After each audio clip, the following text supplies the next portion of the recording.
Ito araw po mga kabayan. Meron ka pa sa Pinilakalakbayan. Nandito po si nanay ngayon. Nanay yun, jackpot. Merry Christmas. Hindi. Alam na kasi sa akin ngayon, 22. Ito, kasi masaya nanay dahil saka si Papa. Mamaya po, pagkatingnan po yung video, ano po yung comment ni Papa. Medyo konti lang naman comment ni Papa.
Mga kabayan, dito po si nanay. Ine-check niya po itong lugar dahil bukas po bisperas ng Pasko. Magmamayaman to bukas. Tinatanong po ni nanay mga handa po bukas. Pero request ni nanay minudo, hindi mawawala minudo, pansit. Pansit, ano pa nay? Yan lang. Kaya na hindi mawawala, minudo sa pansit. In-invite lang naman po yung mga pinsanin po ni nanay. Ayaw niya po ng mga maingay. Gusto niya siya lang yung maingay bukas.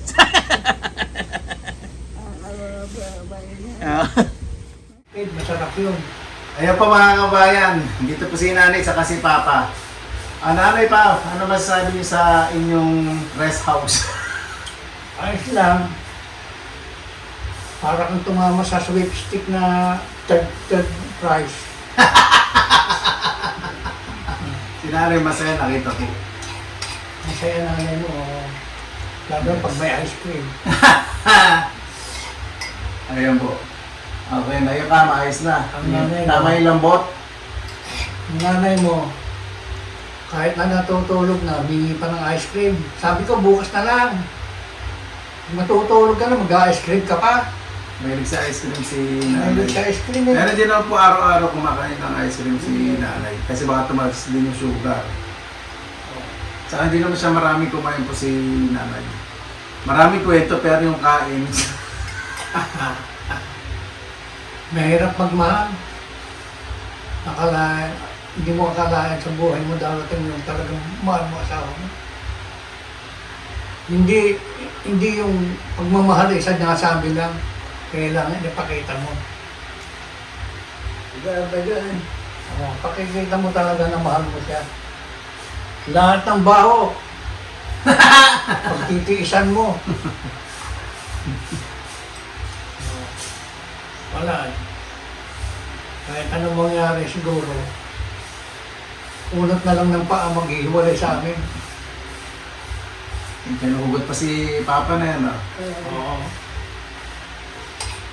Tinatanong ng mga subscribers ano daw masasabi na dito Ito sa... asawa ko na ito, mahal na mahal ko. Nung araw pag nakakita ko ng ibang chicks, nalilimutan ko yung asawa ko eh. Pero ngayon, iba na talaga. Sandali lang na malayo ako sa kanya, sabik na akong makita ulit. Malayo lang ako ng konti, gusto ko uuwi na ako.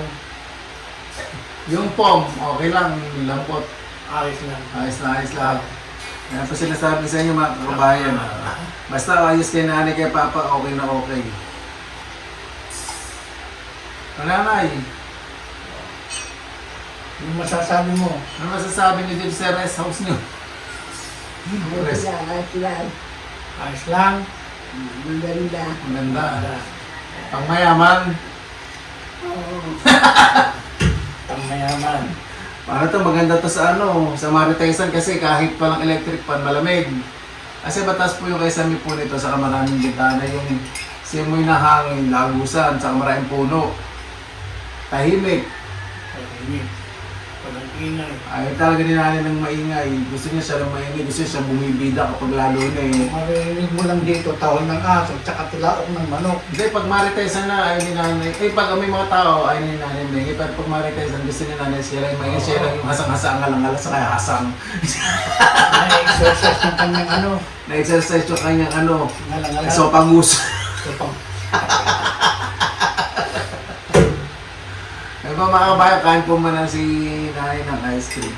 Si Papa medyo umiwas-iwas po sa ice cream. Bumuebelo para bukas handaan. Disperas po Ano ba bukas. lutuin mo? Baboy. Bukas, may pansit, may siligang sa miso, may menudo, may chop suey. Anong bibili mong gagawin mo sinigang sa miso? Yung... Pag di maya-maya, malaking bangus. Hindi. Big head. Big head. Eh kung merong big head, ano mabibili? Eh, bihira lang kasi big head eh. Kung walang big head, maya-maya. Walang maya-maya, malaking bangus. Yung malaki na. Kaya lang. Kapag bibili rin ako pang-ihaw ng bangus, Masarap sa inihaw na bangos.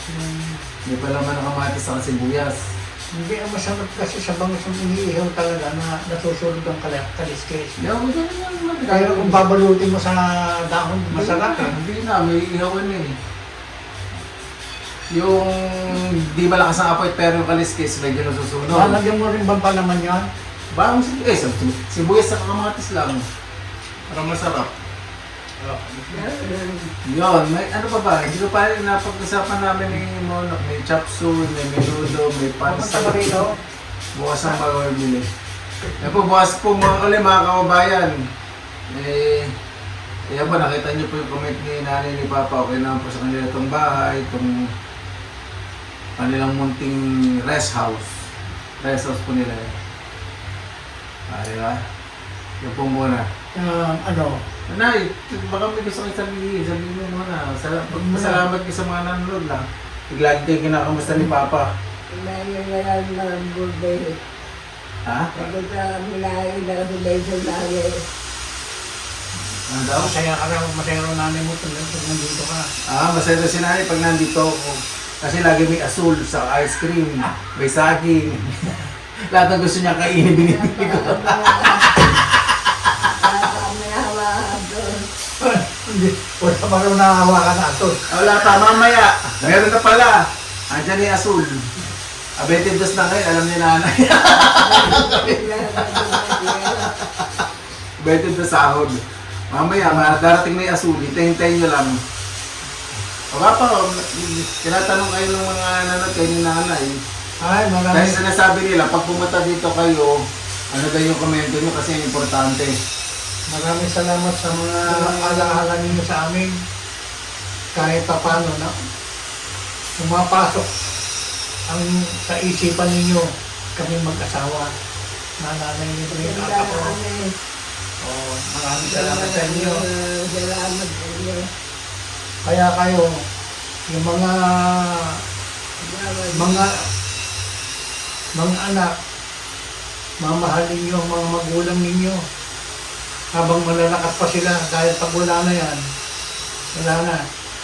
Masabi-sabi ninyo, iba pala mayroong buhay pa yung magulang. Hanggat may magagawa kayong paraan na mahalin yung magulang ninyo, mahalin nyo. Dahil darating na panahon, magiging magulang din kayo at saka magkakaroon kayo ng pamilya. Maalala ninyo ang magulang ninyo na ganito pa lang maging isang magulang pag kayo mayroon na kayong mga anak. Kayo naman na magulang na rin, isipin ninyo pagbuhay ninyo sa mga anak, pamilya ninyo, lalong-lalo na sa mga anak ninyo na bigyan nyo ng magandang kinabukasan.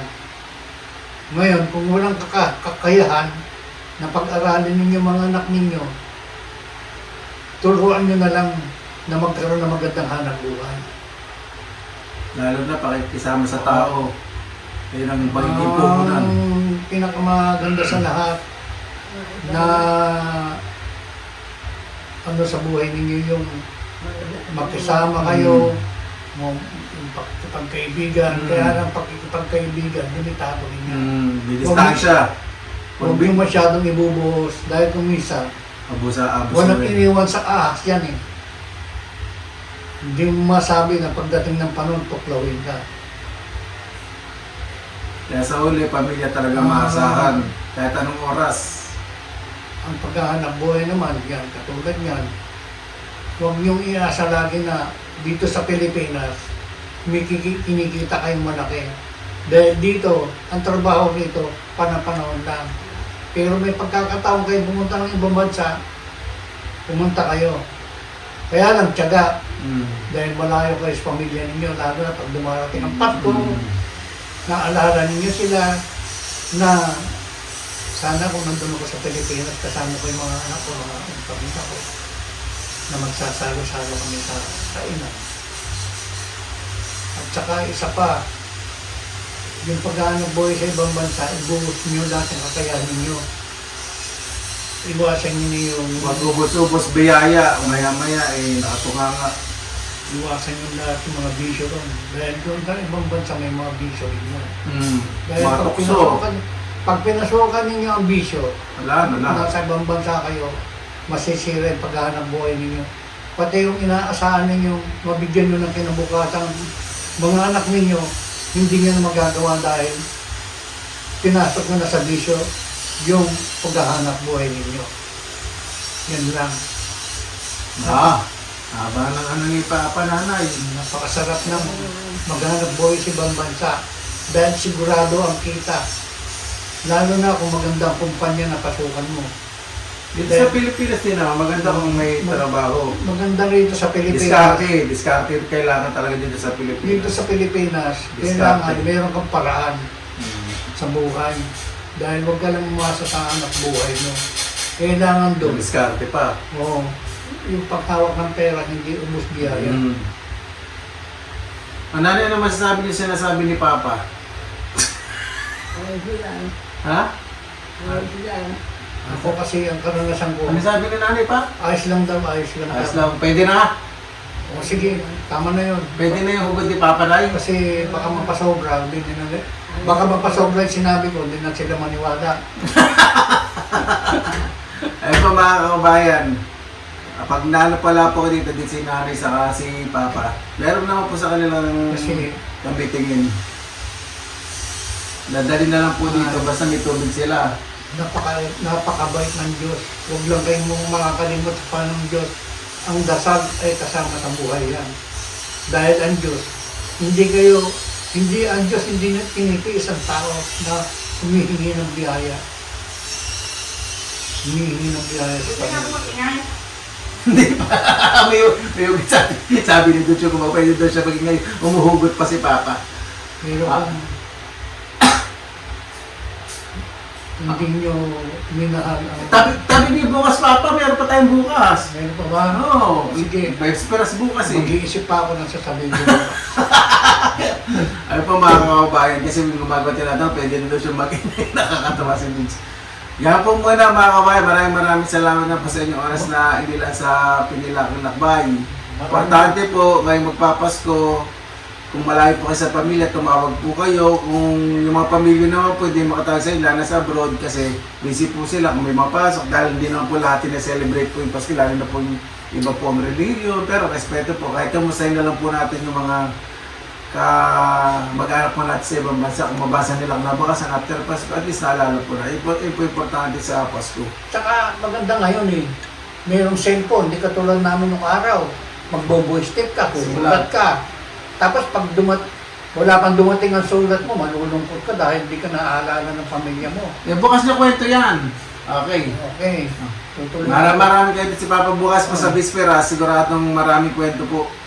Maraming salamat po sa inyong oras na inila sa Pinilakang Lakbay. Ngayon po malalapit na po ang pagsapit ng Pasko, pagmamahalan po, magpakababa po tayo at huwag nakalimutan natin yung message po natin ng ating mga sa buhay.